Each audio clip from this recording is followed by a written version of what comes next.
할렐루야. 하나님의 은혜를 사모하여 이 새벽을 깨우신 예양의 모든 가족들을 환영하고 축복합니다. 이 시간 함께 찬양하시며 하나님 앞에 예배로 나아가시겠습니다.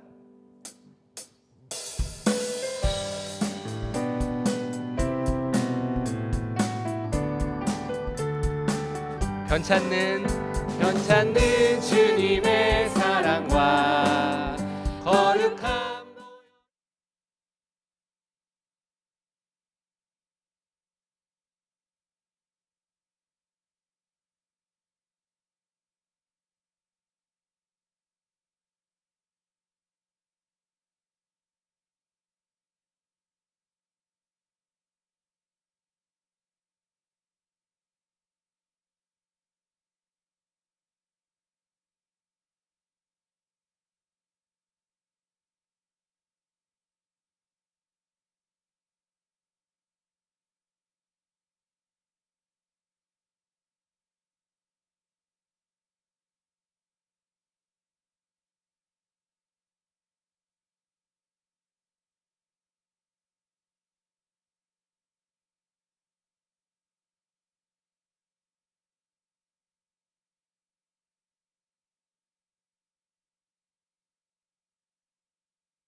보다 너에게 예수는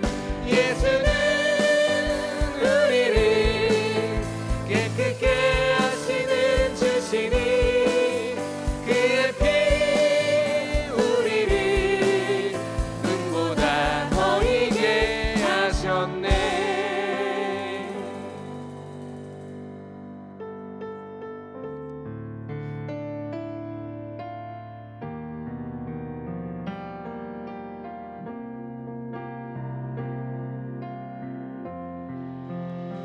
고백합니다. 거룩하신 하나님, 거룩하신 하나님, 주께 감사드리세. 날 위해 이 땅에 오신 독생자 예수,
함께 기도하기를 원합니다. 함께 기도하실 때에 12월 달에 모든 목회 일정들을 두고 함께 기도했으면 좋겠습니다. 이 양의 모든 가족들이 임마누엘의 예수님을 만나고 또한 경험하는 귀한 은혜의 시간 되기를 위해서 기도해 주시기를 바랍니다. 또한 예양의 모든 환우들을 위해서 기도해 주시기를 바랍니다. 항암 치료로 또한 여러 가지 육신의 질병으로 고통스러워하고 있는 그 심령들에게 찾아가셔서 하나님 치유해 주시고 회복시켜 달라고 기도해 주시기를 바랍니다. 마지막으로 말씀을 전하실 이윤표 목사님께 성령의 권능과 말씀의 지혜가 충만하기를 위해서 함께 기도해 주셨으면 좋겠습니다. 다 같이 주여 한번 크게 부르짖고 함께 기도합니다. 주여. 사랑의 하나님 아버지 감사합니다. 하나님 이 시간 주님 앞에 기도로 함께 나오게 하심을, 이 새벽을 깨워서 함께 예배로 나가게 하심을 하나님 감사합니다. 하나님 이 새벽을 깨웁니다. 주의 은혜를 충만히 받아 누리고 함께 말씀 가운데 주님과 동행하는 시간이 되게 하여 주시옵소서. 하나님 이 시간 12월 달에 모든 목회 일정들을 위해서 기도합니다. 임마누엘로 우리 가운데 오신 예수님, 그 아기 예수님을 우리가 우리 마음 가운데 모시고 그 예수님을 기다리며 예수님과 동행하는 그런 은혜의 시간 되어지게 하여 주시옵소서. 모든 행사마다 또한 모든 예배 가운데 하나님께서 친히 인도하여 주시고 또한 인도하셔서 이 양의 모든 가족들이 하나님의 임재하심과 예수님의 함께하심을 충만하게 경험하는 그런 은혜의 시간 되어지게 하여 주시옵소서.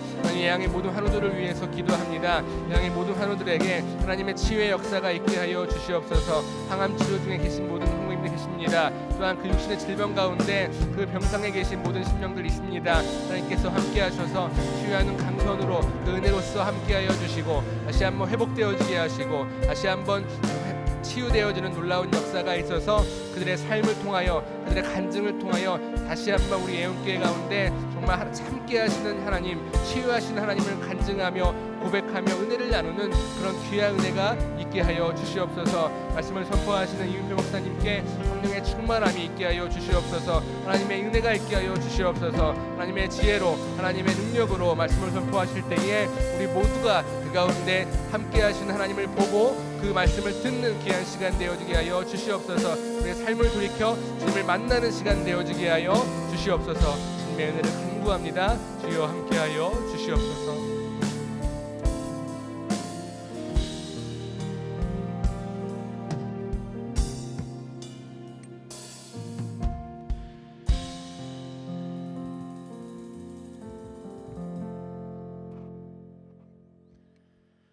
살아계신 하나님 아버지 감사를 드립니다.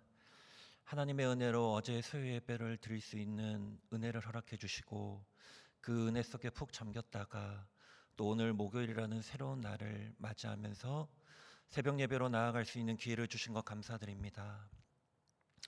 하나님, 저희가 이 기회 놓치지 않도록 아버지 붙들어 주시고 저의 마음을 새롭게 하여 주시고 정직한 영을 새롭게 하여 주시옵소서. 특별히 오늘 다시 거룩하게 하소서라는 말씀을 가지고 나아갑니다. 저희의 심령이, 저희의 눈과 귀와 손과 발이 정말 하나님 앞에 거룩하였는지 주의 십자가 앞에서 돌아봅니다. 그 답의 해답은 하나님과 저의 자신만이 알기에 하나님 앞에 엎드리며 나아갑니다. 이 시간 다시 한번 말씀을 통하여서 말씀을 전하는 자나 듣는 자 모두가 하늘의 신령한 은혜로 다시 한번 거룩해지는 은혜가 있게 하여 주옵소서. 특별히 이 시간 하나님 앞에 귀한 예물을 드린 손길이 있습니다. 감사원금과 일천번제로 하나님 앞에 드리는 이 손길 가운데 감사가 더 넘칠 수 있게 하시고 일천번제를 드릴 때마다 하나님께서 행하실 놀라운 일들을 기대할 수 있는 모든 예양의 식구들이 되어질 수 있도록 복의 복을 더하여 주시옵소서.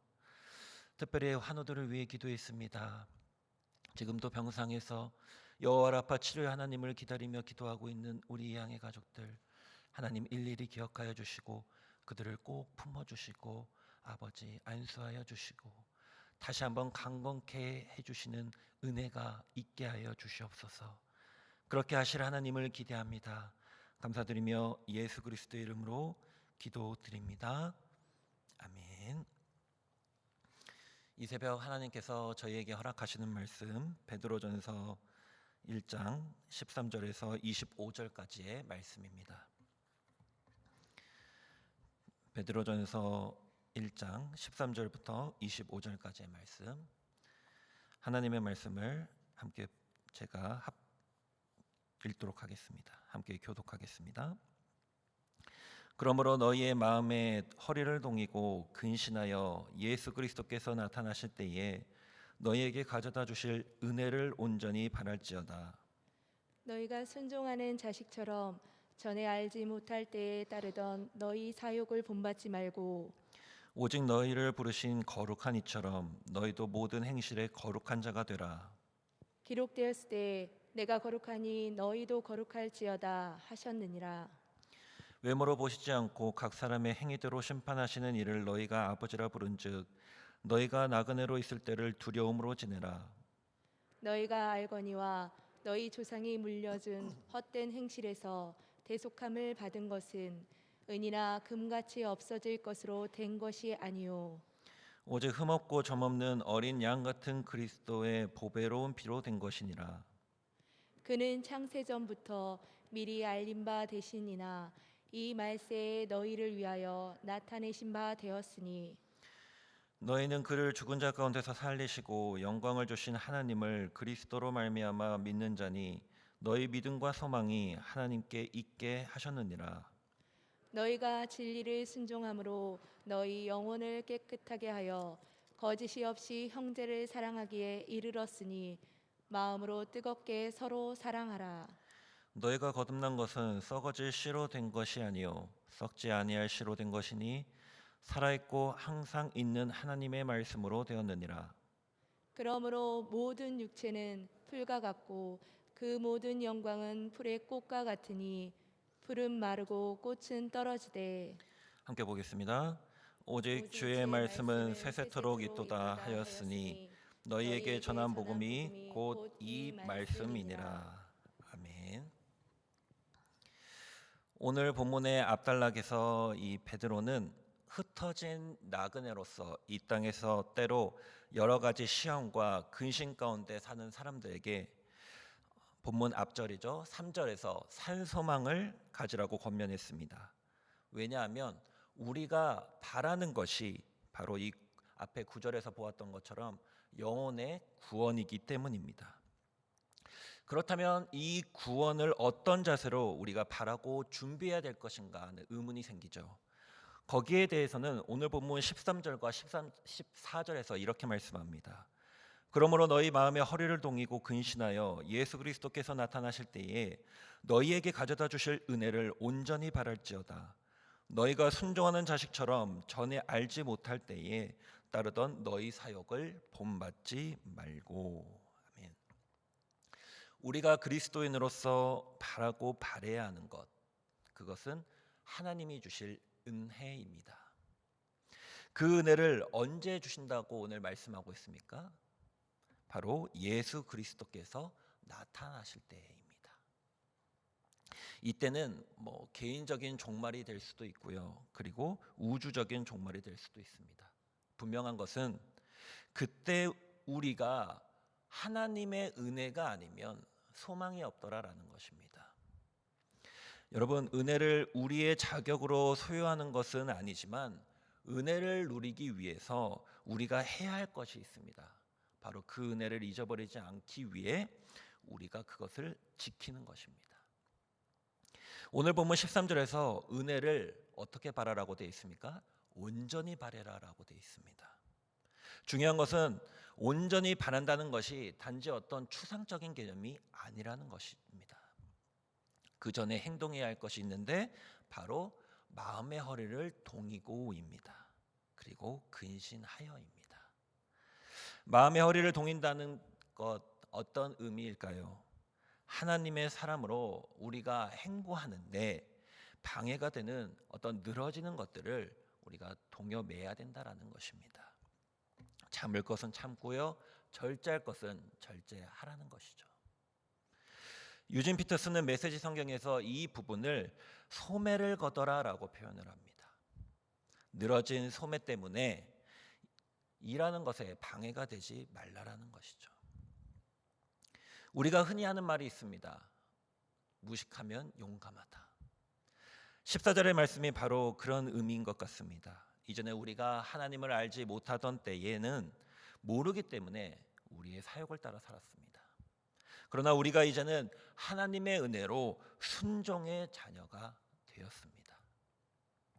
이 부분을 영어 성경에서는 순종하는 어린이처럼 살아라 라고 말씀하는데요. 다시 말해서 이전에는 불순종하는 진노의 자녀였으나 이제는 하나님의 은혜가 무엇인지를 알고 그것을 경험했으니 그 은혜의 경험대로 삶에서 행하며 살아내보라라는 것입니다. 이 부분을 통해 당시 베드로가 당면한 문제가 무엇인지 드러나고 있는데요. 그것이 무엇입니까? 당시 초대교회 교인들이 예수를 믿고 하나님이 누구신지는 알았는데 그 신앙을 지키지 못하고 살았다라는 것입니다. 그로 인해서 시험 중에 있는 교인들이 살아가는 삶의 목적을 잃어버렸습니다. 그래서 자꾸 알지 못하는 옛날로 돌아가려고 하는 것이죠. 그러한 자들에게 오늘 본문 15절에서 16절은 모든 행실에 거룩한 자가 되라고 말씀합니다. 왜냐하면 이것이 산 소망을 가지고 살도록 부르심을 입은 자들의 목적이기 때문입니다. 15절 16절입니다. 오직 너희를 부르신 거룩한 이처럼 너희도 모든 행실에 거룩한 자가 되라.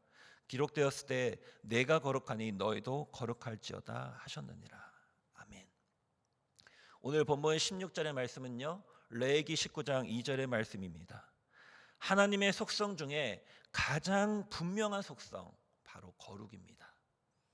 사무엘상 2장 2절을 보면요, 기도의 응답을 받은 한나가 하나님께 경배하며 고백한 내용 중에 여호와와 같이 거룩한 이가 없다라는 부분이 있습니다.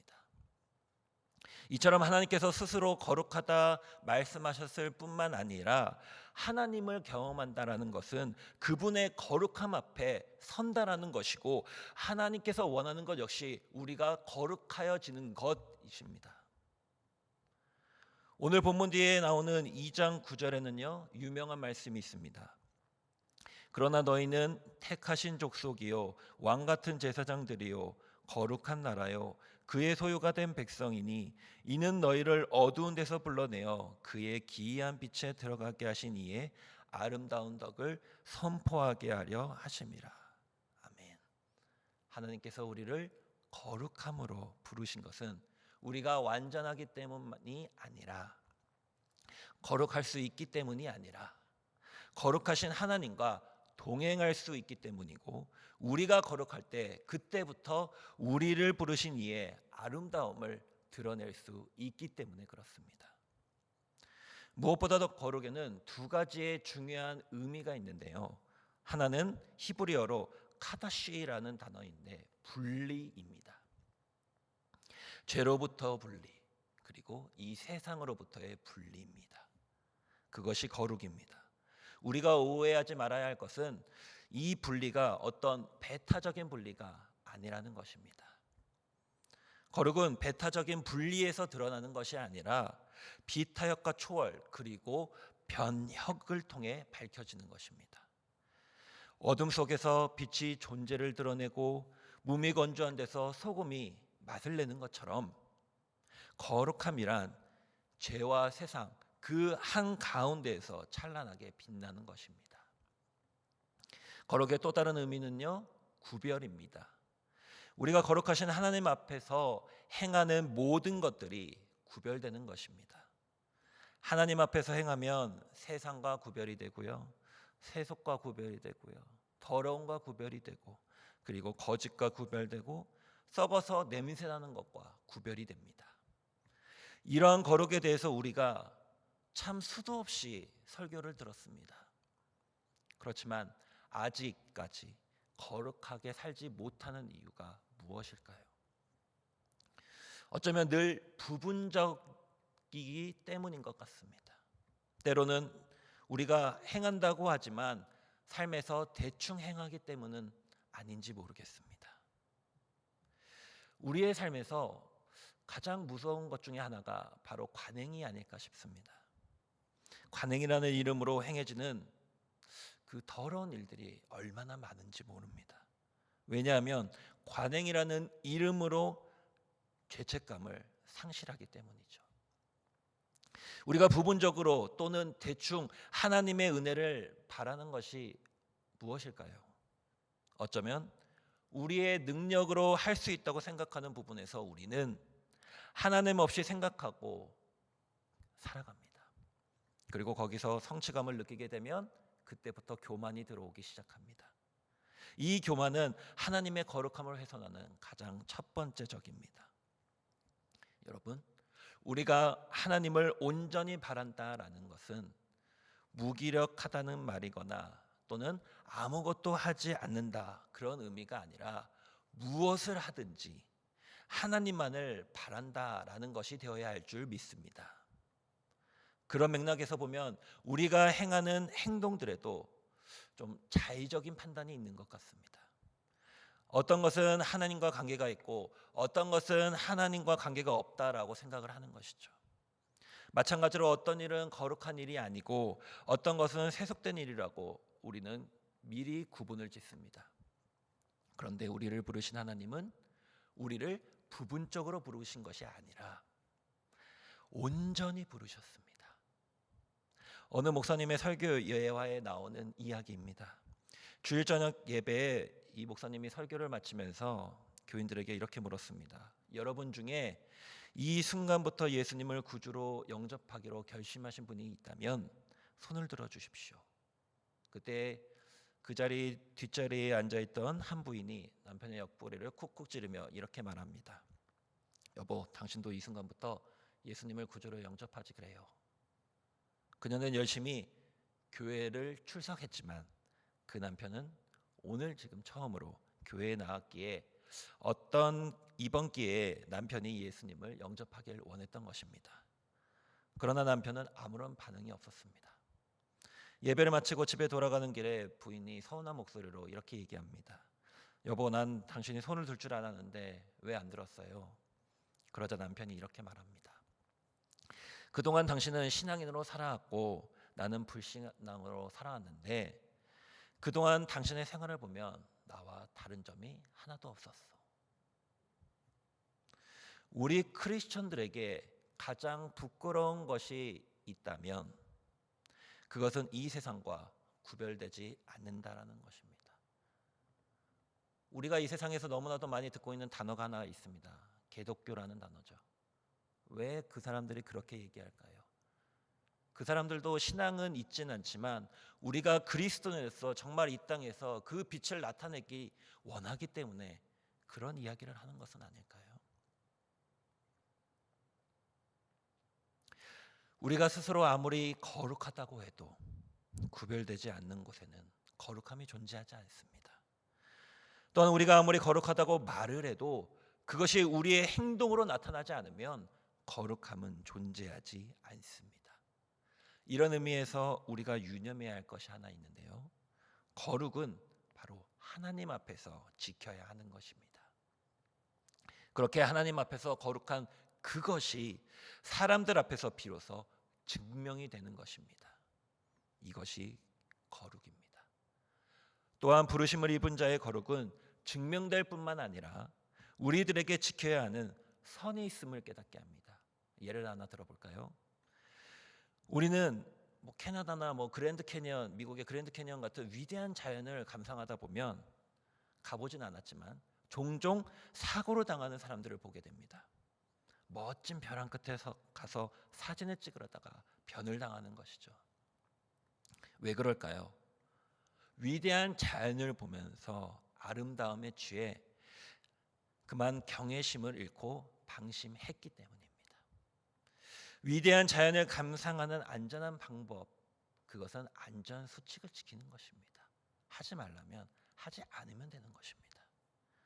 여러분, 그런 의미에서 하나님이 거룩하시다라는 것은 좋으신 하나님 앞에서 우리가 지켜야 할 것이 있다라는 것은 아닐까요? 그것이 무엇일까요? 바로 하나님의 거룩하심을 훼손하는 일을 하지 않는 것입니다. 거룩함을 훼손한다는 것은요, 우리의 행동으로 인해 하나님이 욕을 먹는 것입니다. 거룩하신 하나님이 누군가에게 손가락질을 당한다는 것처럼 아주 무서운 것은 없습니다. 그렇다면 우리가 넘지 말아야 할 선, 그것은 무엇일까요? 바로 우리가 하는 일로 인해 거룩하신 하나님이 욕을 먹지 않도록 그렇게 살라라는 것입니다.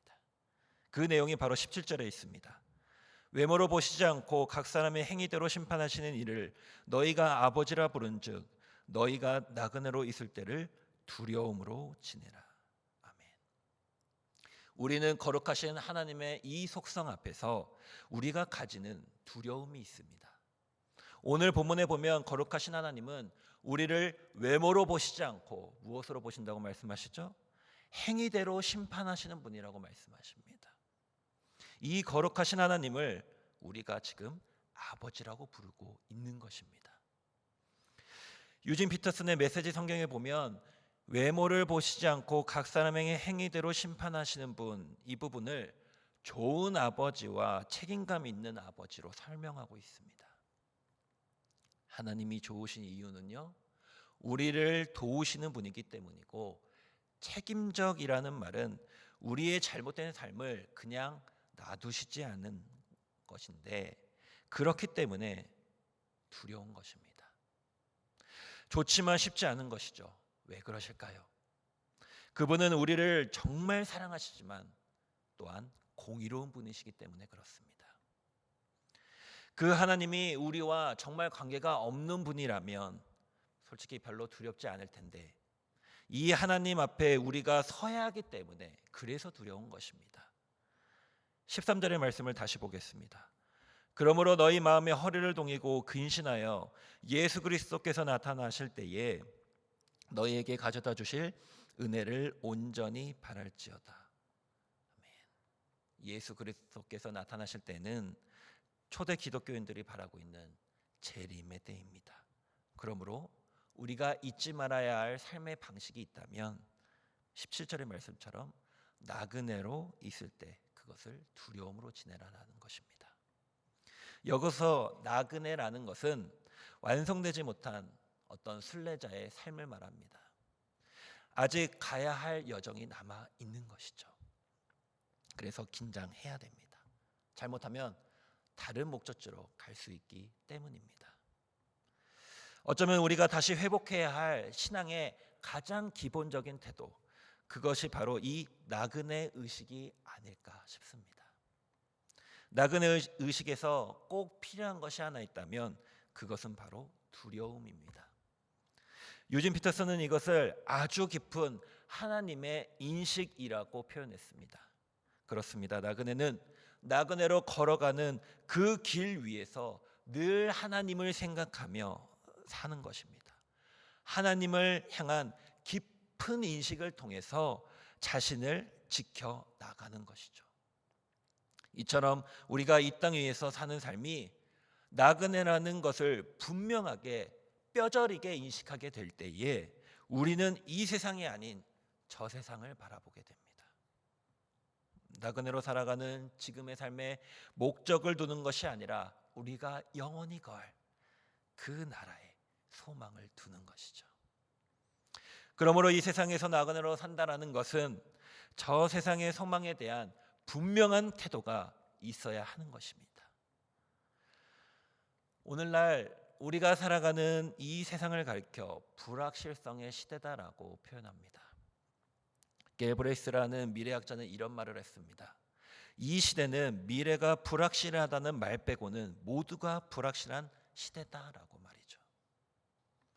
그런데 이러한 불확실성의 시대에서 가장 확실한 삶을 살 수 있는 것, 그것이 바로 지금 얘기하고 있는 나그네 의식입니다.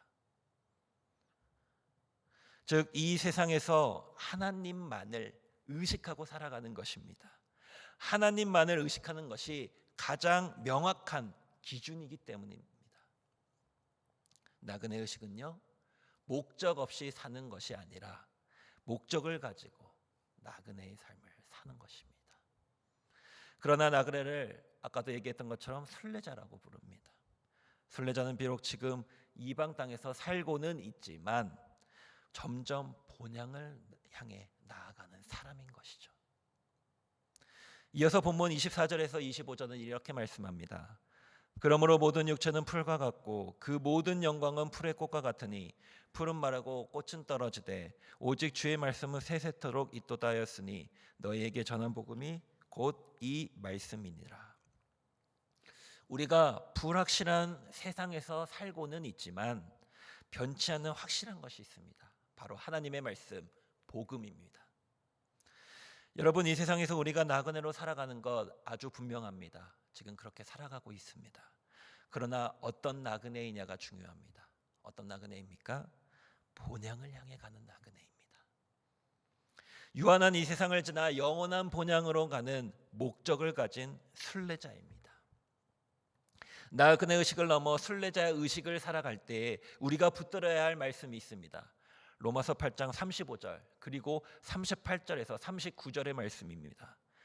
누가 우리를 그리스도의 사랑에서 끊으리요 환난이나 공고나 박해나 기근이나 적신이나 위험이나 칼이랴. 38절 39절입니다.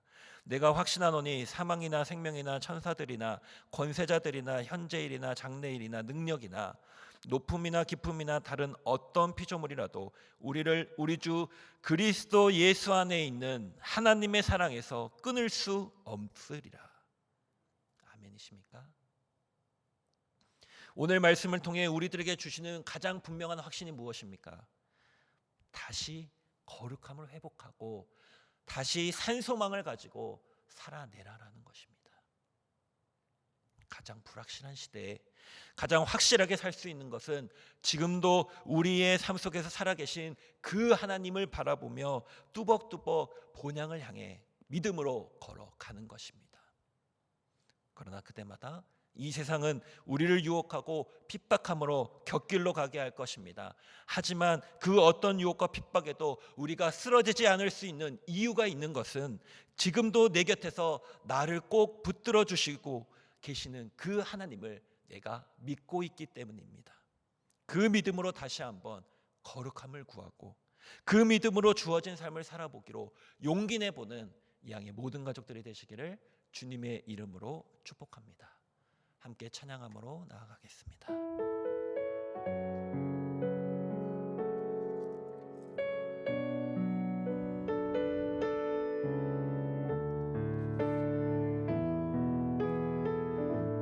주께 가까이 주께 가까이 나를 이끄소서 간절히 주님만을 원합니다. 채워주소서 주의 사랑을 진정한 찬양 드릴 수 있도록 목마른 나의 영혼 주를 부르니 나의 맘 만져 주소서 주님만을 원합니다. 더 원합니다. 나의 맘 만져 목마른 나의 영혼 주를 부릅니다. 목마른 나의 영혼 주를 부르니 나의 맘 만져 주소서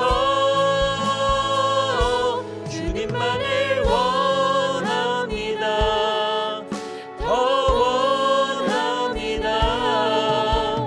나의 맘 만져 주소서. 이 시간 합심해서 기도할 때에 주여 이 시간 나의 모습을 한 번 더 올려드립니다. 다시 거룩하게 하소서.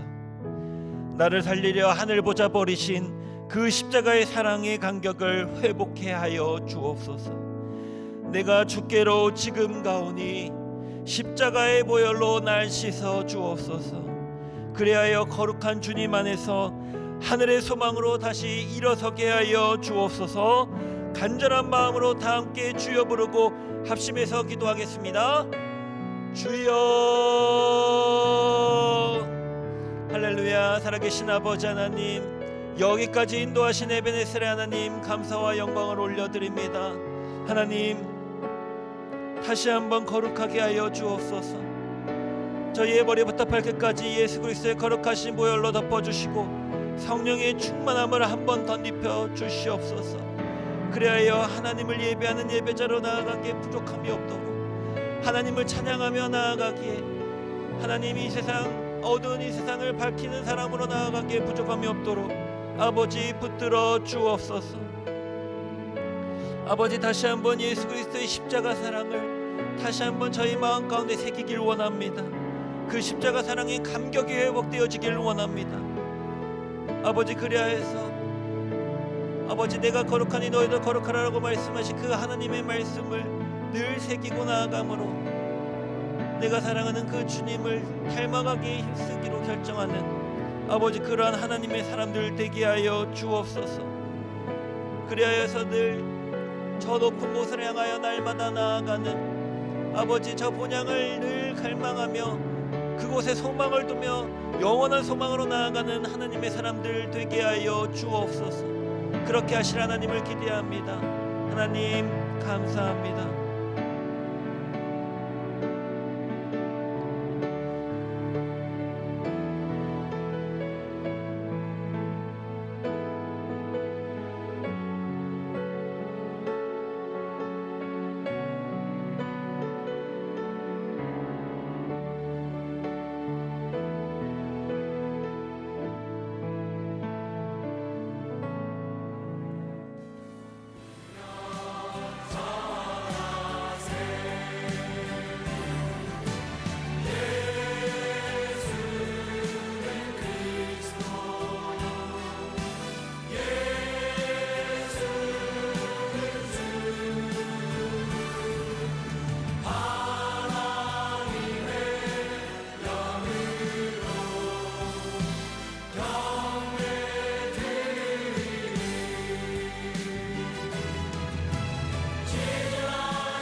주